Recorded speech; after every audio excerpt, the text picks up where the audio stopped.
there, fourth graders. Another change of scenery. I'm back in my car. Gracie has physical therapy today, so this is a good time for me to read your read aloud. So reading from Mystery on Mackinac Island. This is chapter 5 and it is called Stakeout.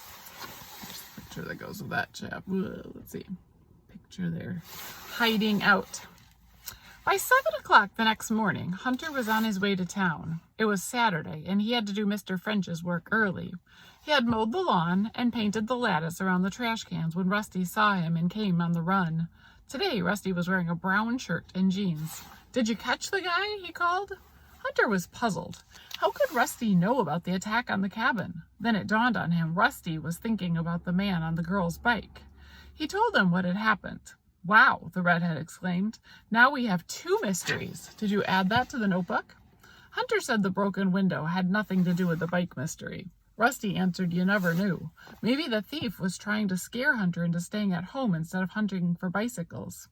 "He doesn't know I'm on his trail," Hunter objected. Rusty made a face. "Maybe, but all the rental shop owners know, and word could have gotten around." Hunter finally gave in. The boys sat on the hotel step and they added their new facts to the book.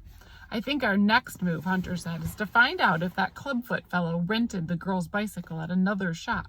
If he did, he won't be a suspect. If he didn't, we know who we're looking for." "Right," Rusty agreed, "and it will be easy to spot him." "Yeah," Hunter answered slowly. "That's one thing that makes me think he probably isn't the thief. It would be so dumb." The boys' first stop was at Piperman's shop on Main Street. No one there had seen the handicapped man. At Island House, the man Hunter had talked to the other day was not in the bike shed. In his place was a young boy with a sour expression. When they asked if he had rented a girl's bike yesterday to a man with a built-up shoe, he just grunted. "I wouldn't know. This is my first day on the job, and I hope it's my last. I came here to drive horses." Where is the guy who was here?" Hunter asked. "He got sick and was taken to the hospital." "Well, that's that," Rusty commented as they went back to the road. Hunter pointed up to East Bluff, directly above Island House, showing Rusty where Jancy lived. "Say, Rusty," he said, "what about Jancy? Will she rent another bike?" "No, it's a shame. Here she is without any friends but us and no way to get anywhere except on foot. She's crazy about swimming, and if she had a bike, she could go swimming with us. I know how my sister would feel." "I never thought about that," Hunter remarked. "Maybe I could borrow a bike from her from Minnie." "Who's Minnie?" "She's my stepsister." "Oh, let's go see about it." "No," Hunter answered. "We've got to keep looking for those bicycles, or Kirby's going to beat us to it." "You're onto something there," Rusty admitted. "We still have to go to the Grand Hotel bike shop to check that out." "We'll stop there later," Hunter said. "Right now I want to show you Arch Rock and then try a stakeout at Sugarloaf." As they pushed their bikes up the road to the top of the bluff, Hunter told Rusty that for Indians, Arch Rock and Sugarloaf were the most important features of the whole island. "How come?" "Well," Hunter said, "the Indians didn't call it Arch Rock. They called it Pierced Rock. The legend is that when the Great Spirit made his home on the island of the Turtle, he pierced the rock there to make an entrance." Rusty wrinkled his colorful eyebrows. "The island of the Turtle?" he asked. "Mackinac actually means turtle in Indian. You see, the island is oval, and it humps up in the middle." Grinning, Rusty agreed it did look a bit like a turtle. The road twisted through the woods, thick with leafy trees and evergreens. The ground beside the road was brown with lots of pine needles. It led to a large open space where lots of bikes, carriages, big and small, were parked. The tourists were crowded against a low wall that guarded a steep rock slide. Across the slide arched a natural bridge of weathered-looking rock about 50 feet long. Everyone was looking at the arch and threw it at the jewel-like blue of the lake 150 feet below. Others were on the shore, gazing up at the arched rock. Rusty joined the crowd. Soon he spun around, his face shining. "Hunter," he cried, "this arch could not have been carved by a stream, so I think the legend is true. It must be a pierced rock." Hunter agreed.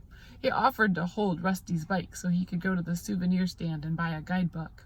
When the redhead had that in his pocket, Hunter pointed out that all the bushes under the trees here had been cleared to make more parking spaces, so there was no good spot here to hide and watch for the thief. They set off on another road. Soon it joined a larger one that was noisy with the sound of wheels and horses' hoofs and bursts of laughter from passengers. There were cyclists, too. At last, this road made a loop around the solid cone of rock that towered 75 feet toward the sky. It was wide at the base and tapered to a point at the top. "It looks like a teepee," Rusty commented. "You're right," Hunter said. "Grandfather told me that the Great Spirit's teepee was originally made of deerskin. Later, he turned it to a rock to remind us it was a sacred island. That's why the different tribes never fought here. They left their weapons on the mainland." While Rusty explored the strange formation, Hunter looked for a hiding place. Soon they locked their bikes and slipped into the thick underbrush that bordered the road. Taking off their knapsacks, they settled to where they could see but not be seen. "This is neat," Rusty whispered. Carriages were coming and going. Some passengers got out. Others craned their necks to look at Sugarloaf while drivers droned facts and fancies about the rocks. Bicycle riders dismounted and either laid their bikes to the side or pushed them around the loop as they studied the unique rock. Hunter was surprised to see a village kid named Greg ride into view. The 10-year-old towhead, that means he's blonde, made the circuit of Sugarloaf twice, apparently looking for someone or looking for something. After he left, a man with lots of camera equipment arrived on a rented bike. He propped it against two litter cans at the edge of the road. Then he gave all of his attention to taking pictures. "This is just what I hoped for," Hunter said to his pal in a very quiet voice. "Here is the perfect chance for a thief." Before many minutes went by, the man came along, walking alone. He was a typical tourist with orange shorts, a very loud shirt, and a crazy hat.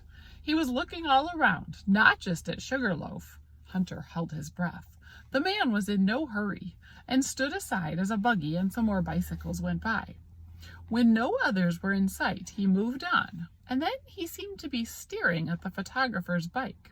Hunter's heart started to beat fast and he grew tense. Rusty poked him. Then the visitor stooped down, gazed at a flower, a yellow one, and it was growing under the bushes. After that, he just moved on. Hunter let out his breath slowly. Rusty's disappointment showed on his face. More carriages came, and cyclists and pedestrians. Rusty began to wiggle. He looked at his watch and held it up to his ear. To his surprise, it was still running. Hunter, sitting cross-legged, was studying people just as he had learned to study the wild creatures. To himself, he said with a silent laugh, "Some of these tourists sure look pretty wild to me." Rusty was wiggling again when Hunter heard squeaking axles. Around the curve came the trash dray. Hunter frowned. The trash man did have an advantage, and it didn't seem fair to Hunter. Kirby stopped his team by the overflowing trash cans, jumped down, threw back the tarp that covered the dray's contents. He walked around, picked up bits of litter, and tossed them into the dray.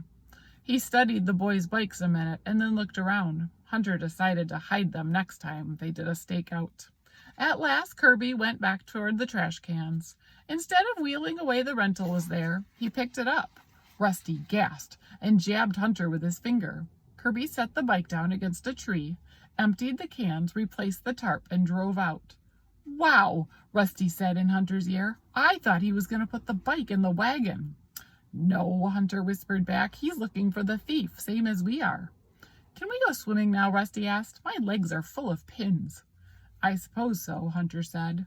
So they picked up their knapsacks and came out of hiding. Hunter led the way to the road down the center of the island and turned toward British Landing. When they reached the battlefield, he pointed out the trail to his cabin. Rusty skidded to a stop. "Hey, can we go there? It would be cool to see the Indian things that you had told me about," he begged. "Not today," Hunter answered, "but come on. There's something you can't miss." Showing him the marker, it told the story of the history of the 1814 battle when the Americans tried to recapture the island and were defeated by the British and their Indian allies. After Rusty had read the gory tale, he looked at the old house that sheltered the wounded soldiers. "Wow," he exclaimed, "that building looks ready to collapse." There was a shout from up the road that startled both boys. "Hunter! Hunter, wait!" It was that village kid, Greg, coming down the hill fast. "What's the matter?" Hunter asked the boy as he stopped beside them. Nothing, I just wanted to come with you. Look, Greg, I'm showing Rusty the island. You would be bored stiff. No, I wouldn't, Greg insisted. Mr. Clemson says you know more about the island than any kid in school. Let me go with you. Hunter felt something seemed goofy, but before he spoke, Rusty said, Might as well come swimming with us. Okay, Hunter agreed, but he had an uneasy feeling about this kid.